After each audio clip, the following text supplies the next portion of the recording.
走进现实生活，讲述离奇故事。大家好，我是小陈，欢迎观看陈风故事。注意看，眼前这个貌美娇娘，她不仅长得很哇塞，还身家千万，名下坐拥10套房产，每天不用工作，靠着房租就能数钱数到手抽筋。有颜有貌的富婆姐姐，却鬼迷心窍，恋上一个矮穷矬伪富豪，为他吃为他狂，结果不仅自己挨了20多刀，连母亲也一并遭殃殒命。可奇怪的是，凶手作案后却痴情不减，甚至2度自杀，只为死后做一对鬼鸳鸯。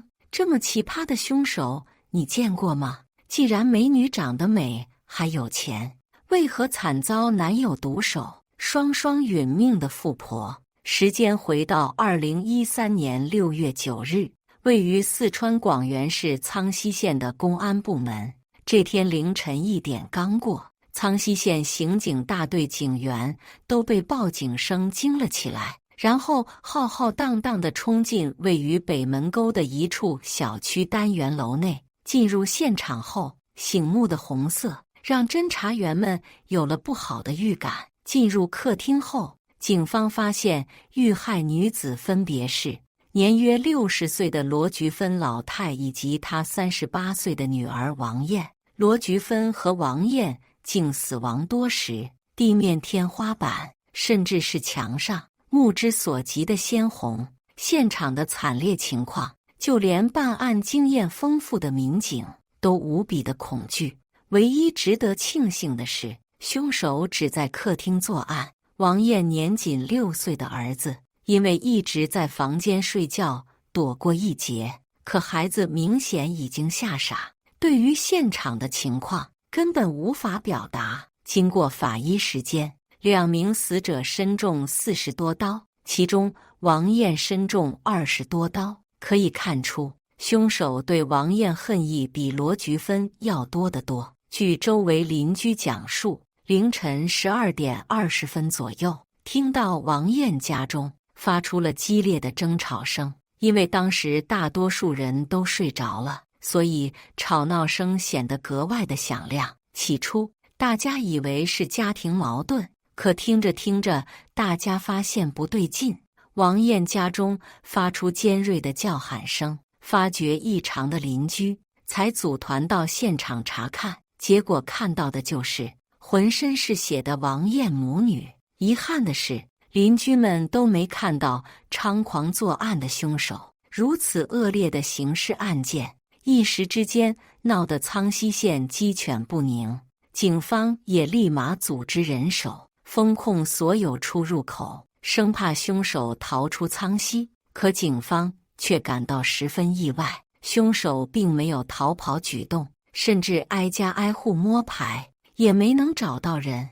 难道真凶人间蒸发了？没办法，警方只能在现场寻找证据。死者家中没有翻动迹象，财物也没有丢失，于是警方排除了为财杀人的可能。除此之外，警方还从现场找到1把菜刀、2把匕首，其中1把匕首已经卷刃，足以证明凶手的凶残。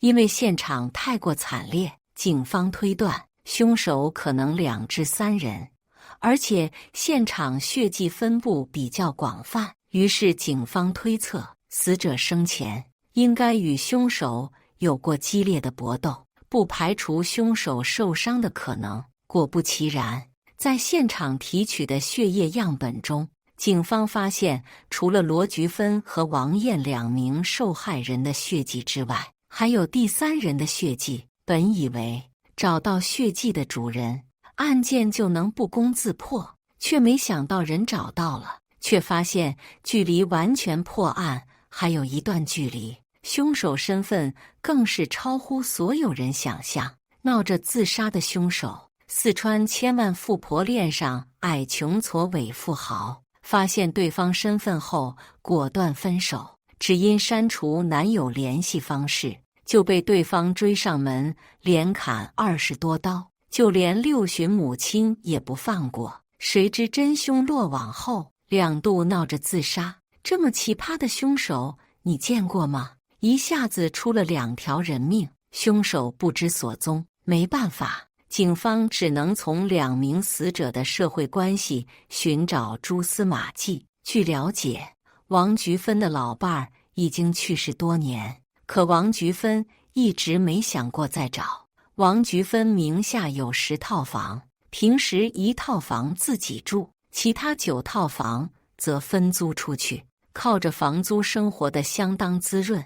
毕竟每年20万的房租，小日子哪能不快乐？平时除了吃喝之外，就是到广场舞队伍里发挥余热。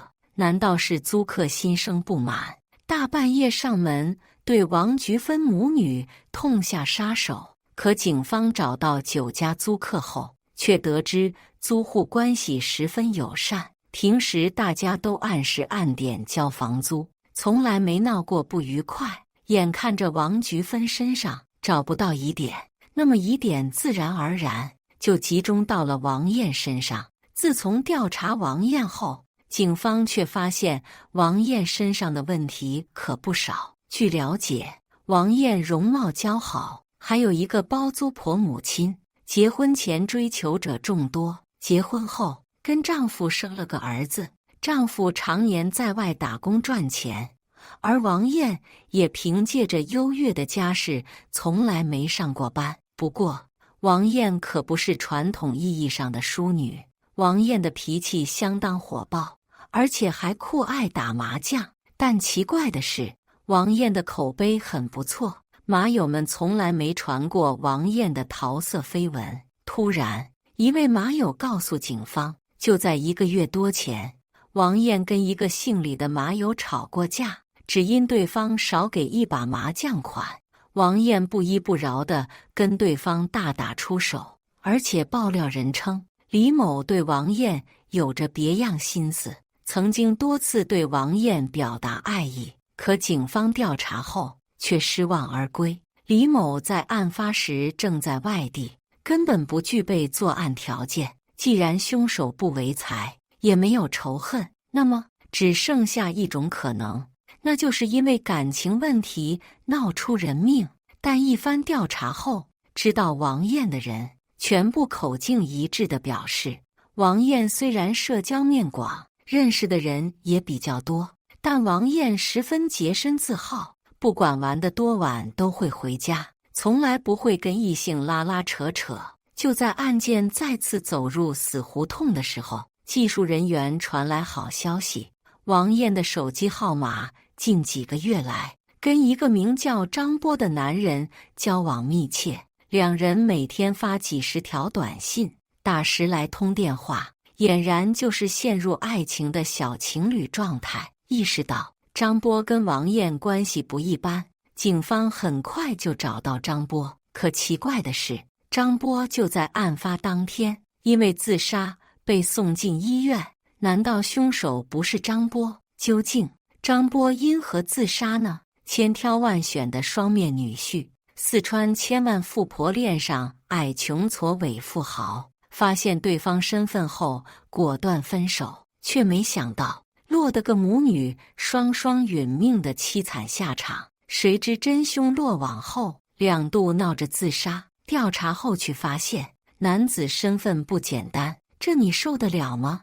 王艳母女案发后的第7天，苍溪县民警坐在了张波的病房内。可令警方意外的是，刚刚割颈自杀的张波发现自己没死成，不顾警察就在现场，当即情绪激动地闹着还要自杀，这可把警察们给整不会了。一言不发、胡言乱语的嫌疑人见多了，吵着闹着要自杀的还是头一回见。在被警方控制后，张波似乎平静下来，没等警方问话，就承认了杀害王艳母女。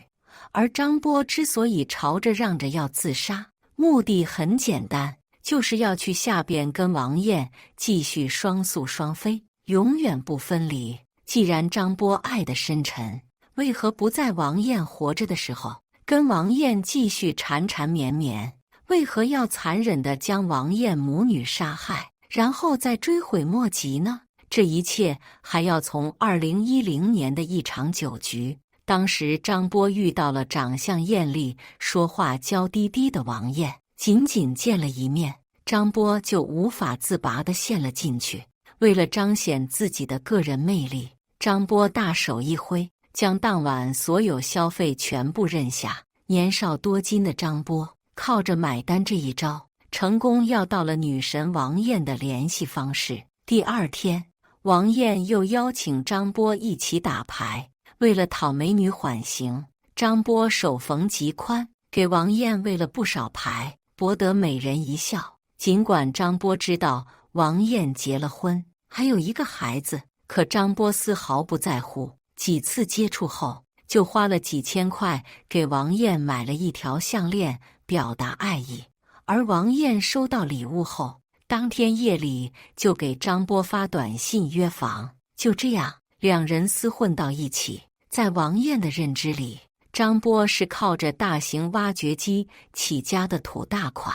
可实际上，张波不仅结了婚，还是一个倒插门的上门女婿。不过，张波却深谙软饭硬吃这一套。张波的妻子长相十分普通，却是家里的独女。这种家庭放在以前，张波是看也不会看。可岳父老韩不是一般人。家里不仅有2套房子，老韩还是干工程的，家里资产好几百万。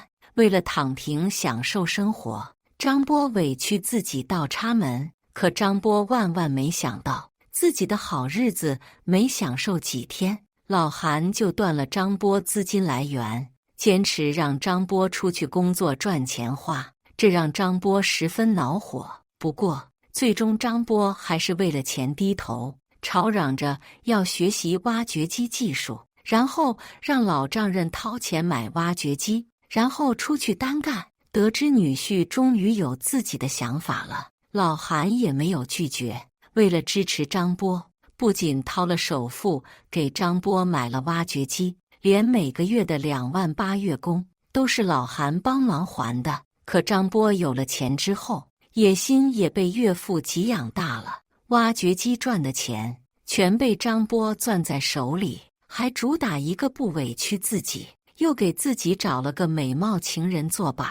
自从张波跟王艳在一起后，两人的生活十分滋润，不仅各种买礼物搞浪漫，为了表明诚意，张波以需要扩展规模为由，又让老丈人给自己买了一台小挖掘机，记在王艳的名下。实际上，这台小挖掘机钱是张波讨的，可实际每个月的利润却都到了王艳腰包。本来这样的日子，两人过得还不错，结果老韩不给力，实在还不起月供，把大挖掘机给转卖出去了。这一下可打乱了张波的计划。而王艳知道张波没钱后，也果断提出分手，还直接将张波给拉黑，打算老死不相往来。张波又怂又无奈，觉得自己没得到媒人，就应该要回小挖掘机。可王艳坚决不肯给。当时张波终于幡然醒悟，王艳一直看重的就是钱，哪有什么风花雪月，感觉自己被耍了。张波于是藏在王艳家的楼道里，等王艳开门的时候，一把将王艳推进屋里，解决了王艳和王菊芬母女俩。本来张波想着自杀一了百了，却没想到又从医院醒了过来。可为时已晚，王艳的家支离破碎，只留下丈夫和受惊吓的儿子，需要用余生去治愈伤痛。只是可怜了老韩头，王艳的家人最起码还能继承10套房。可老韩头千挑万选的女婿，不仅令他人财两失，还欠下100万巨债。感谢大家的观看，欢迎大家在下方评论区讨论。如果你喜欢这类故事，记得点击订阅陈峰故事，并分享给更多的人，这会对我帮助很大。再次感谢大家的观看。